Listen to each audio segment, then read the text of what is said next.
વિદ્યાર્થી મિત્રો, ધોરણ 12 ગણિત ભાગ 2 ની અંદર આપણે આજે સંભાવના વિશે વાત કરીશું. સંભાવનાની અંદર આપણે શરતી સંભાવના સમજીશું. શરતી સંભાવનાની વ્યાખ્યા આ પ્રમાણે હોય છે. આની અંદર એવું હોય છે કે કોઈ એક ઘટના ઉદ્ભવી ચૂકેલી હોય અને એના સાપેક્ષ બીજી કોઈ ઘટના વિચારવાની હોય. એટલે આપણે અહીંયા આગળ વિચારીએ છીએ કે આપણી પાસે બે ઘટનાઓ છે, કોઈ એક નિદર્શ અવકાશના સંગત. એટલે કે શરતી સંભાવનાની વ્યાખ્યા લઈએ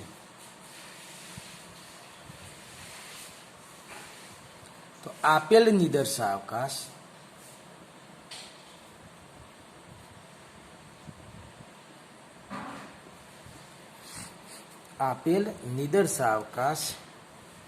S ને સંગત ઘટના A તથા B છે.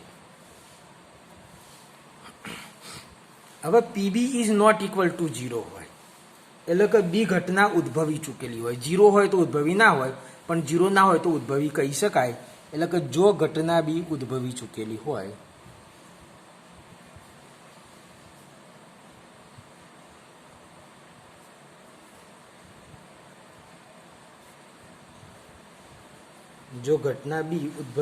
હોય તો ઘટના બી ને સાપેક્ષ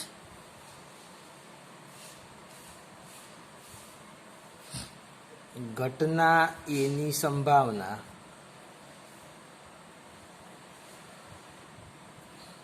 P of A oblique B વડે રજૂ કરાય, જ્યાં P of A oblique B નું સૂત્ર છે P ઓફ A છેદ B upon P of B. આ સૂત્ર થશે. અહીંયા આગળ બીના સાપેક્ષ એની સંભાવના છે. જો એના સાપેક્ષ બીની સંભાવના હોય તો સૂત્રમાં એટલું યાદ રાખવાનું, આ બંનેનો છેદ ઉપર આવશે એટલે A છેદ B upon P of A આવશે. બરાબર, બીની સંભાવના એના સાપેક્ષ.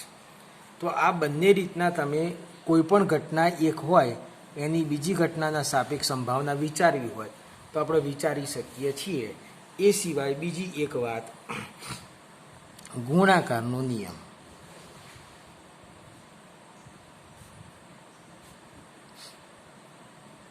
અહીંયા આગળ વાત કરું તો P ઓફ A છેદ B upon P of B is equal two P of A oblique B સૂત્ર હતું જ.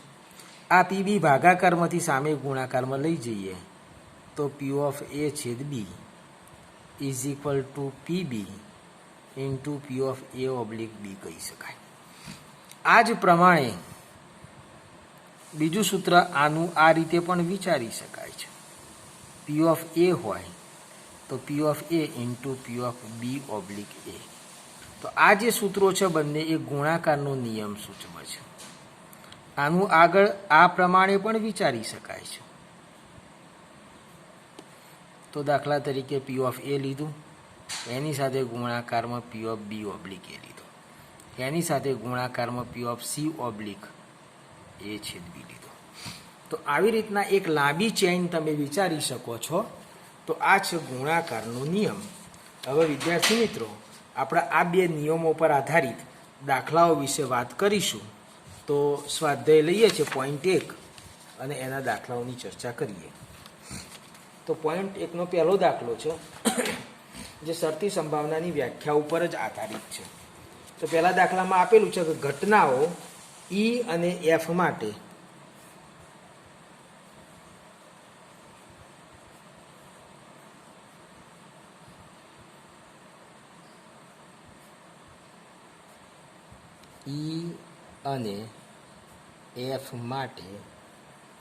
P of E is equal two 0.6, P of F is equal two 0.3 અને P ઓફ E છેદ F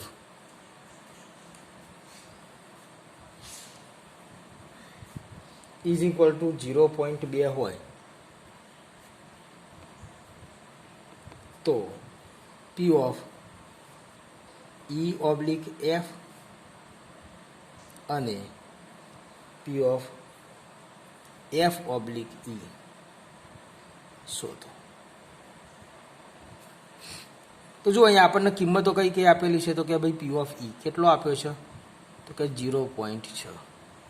P of F પણ આપેલો છે, એ કેટલો આપ્યો છે, 0.3. અને ત્રીજું આપ્યું છે પી ઓફ ઈ છેદ એફ 0.2. પહેલાં આપણે શોધવું છે P of E oblique F. તો આનું સૂત્ર થશે પી ઓફ બંનેનો છેદ ઉપર એટલે પી ઓફ ઈ છેદ એફ અપોન નીચે જે હોય તે P of F. P of E છેદ એફ કેટલા છે, તો 0.2 અને પી ઓફ એફ કેટલા છે, 0.3. 0.2 ભાગ્યા 0.3 બંનેના દશાંશ ચિહ્ન દૂર થશે તો 2/3 મળશે. આ જે 2/3 કિંમત મળી એ આપણને મળી પી ઓફ ઈ ઓબ્લિક એફ. હવે આપણે પી ઓફ એફ ઓબ્લિક ઈ શોધવું છે.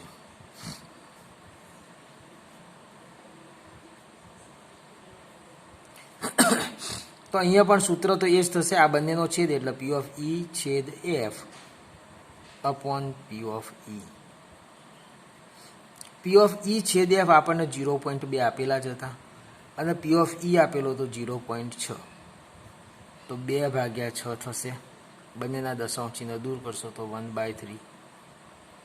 આ હતો આપણો પહેલો દાખલો, જે સમજી શકાય એવો સરળ દાખલો છે. તો તમે પહેલા દાખલાની વાત પૂરી કરી. હવે આપણે બીજો દાખલો સમજીશું. તો દાખલા નંબર 2.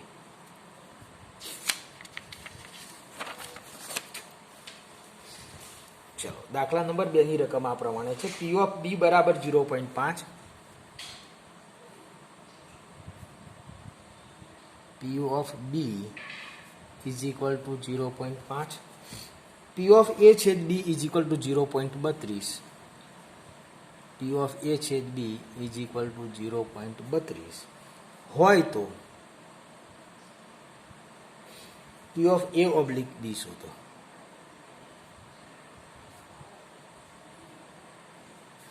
એટલે અહીંયા આગળ આપણને પી ઓફ બી આપેલો છે, પી ઓફ એ છેદ બી પણ આપેલો છે અને આપણે જે શોધવું છે તો પી ઓફ બીની કિંમત આપણને રકમમાં આપેલી હતી 0.5.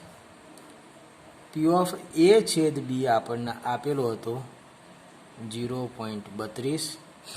આપણે શોધવાનું છે P of A oblique B is equal to સૂત્ર થશે પી ઓફ એ છેદ બી ભાગ્યા પી of B. P of A છેદ બી એટલે 0.32 ભાગ્યા પી ઓફ બી એટલે 0.5. 32ની નીચે કેટલા આવશે ભાઈ, 100 અને 5ની નીચે 10 એ ઉપર જતા રહેશે. 1 મીંડું કેન્સલ થશે. 32 નીચે 50. આને હું 2 વડે ગુણી દઉં તો 64/100 દેટ ઇઝ ઇક્વલ ટુ 0.64 થશે. તો આ હતો આપણો દાખલો, દાખલા નંબર 2. હવે આપણે દાખલા નંબર 3 તરફ જઈશું. તો દાખલા નંબર 3 જોઈએ, ત્રીજો દાખલો.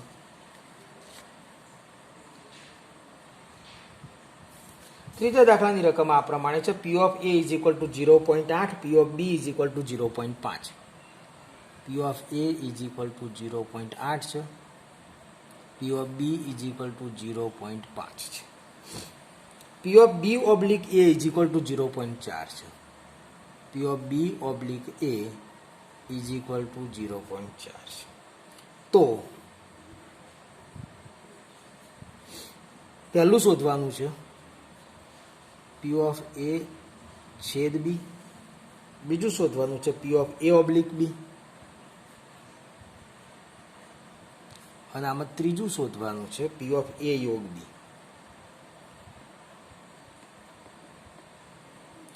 આટલી વસ્તુ આપણને શોધવાની કીધી છે. સૌથી પહેલા આપણને જે આપેલું સૂત્ર છે એના માટે વાત કરીએ તો આ કિંમત આપણને આપેલી છે. આપણને જે કિંમતો આપેલી છે એનો ઉપયોગ કરીશું તો P of B oblique A is equal to P of A છેદ બી અપોન પી ઓફ એ થાય. માટે પી ઓફ બી ઓબ્લિક એ એટલે 0.4 આપેલા છે. પી ઓફ એ છેદ બી તો શોધવાનો છે. જુઓ,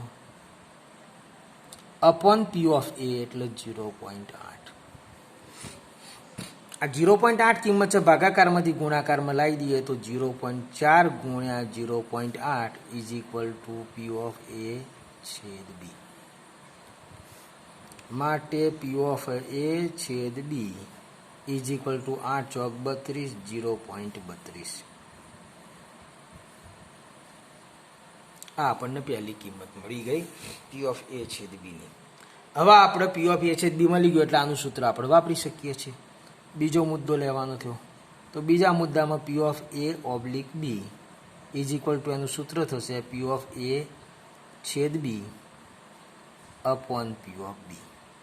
પી ઓફ એ છેદ બી એટલે 0.32, પી ઓફ બી એટલે 0.5 એટલે 32 ભાગ્યા 5.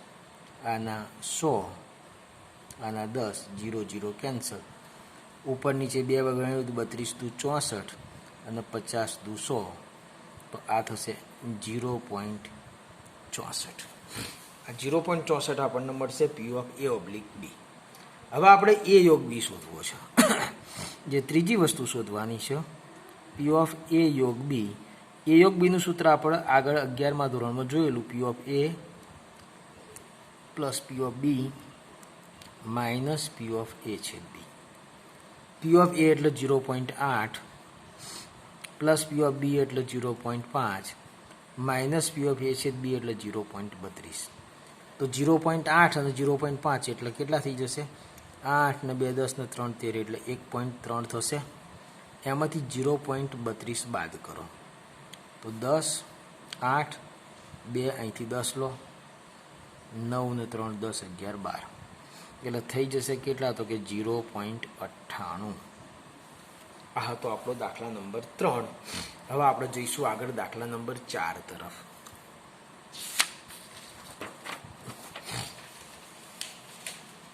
દાખલા નંબર 4ની વાત કરું, એની રકમ આ પ્રમાણે છે. 2 ગુણ્યા P A is equal to P B is equal to 5/30, 5/13 આવું આપેલું છે. અને જોડે જોડે બીજું આપણને આપેલું છે P of A oblique B બરાબર 2/5.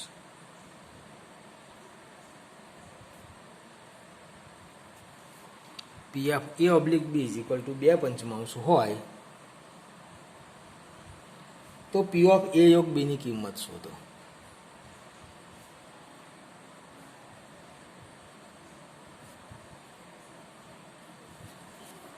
ચલો હવે અહીંયા આગળ વાત કરું તો 2 P of A is equal to P of B is equal to 5/13 આવું આપેલું છે.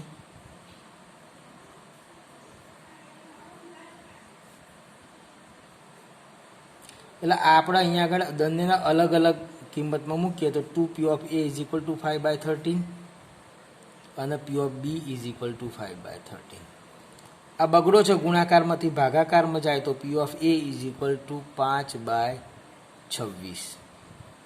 આ આપણને પી ઓફ એ અહીંથી મળ્યો અને પી ઓફ બી તો મળેલો જ હતો.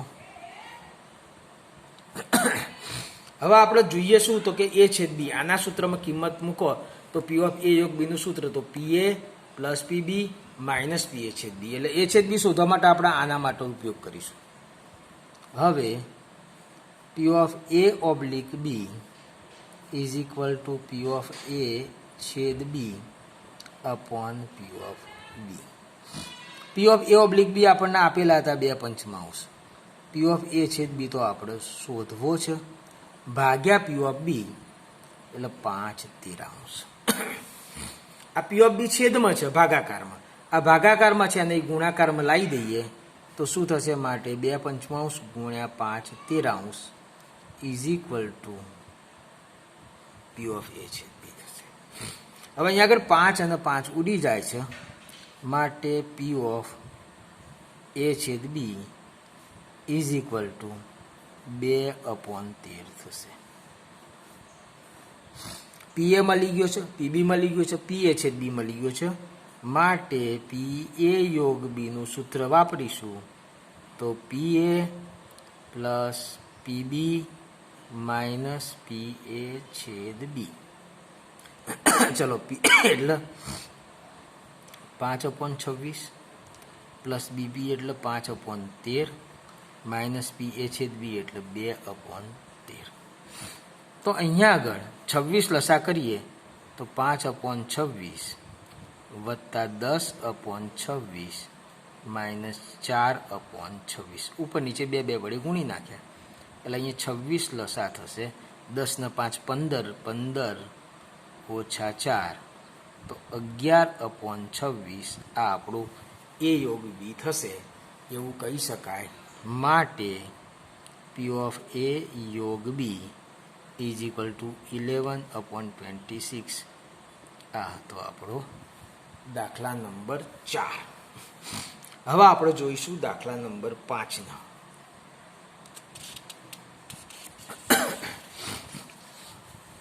ચલો તો દાખલા નંબર 5ની વાત કરીએ. હવે તો પાંચમો દાખલો શું કહે છે? પી ઓફ એ બરાબર 6/11, પી ઓફ બી બરાબર 5/11 અને પી ઓફ એ યોગ બી બરાબર 7/11 છે. જો P A is equal to 6/11, P of B is equal to 5/11 અને પી ઓફ એ યોગ બી ઇઝ ઇક્વલ ટુ 7/11 છે હોય તો સૌથી પહેલાં શોધવું છે પી ઓફ એ છેદ બી. બીજું શોધવું છે પી ઓફ એ ઓબ્લિક બી અને ત્રીજું શોધવું છે પી ઓફ બી ઓબ્લિક એ.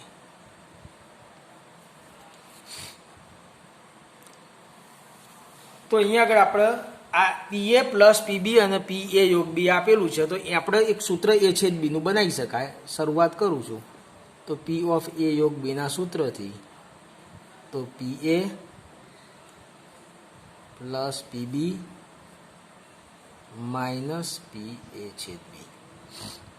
માટે પી એ છેદ બી આપણે આ બાજુ લાવી દઈએ તો પી એ છેદ B is equal to P A plus P B અને એ યોગ બી આ બાજુ આવી જશે તો માઇનસ પી એ યોગ બી.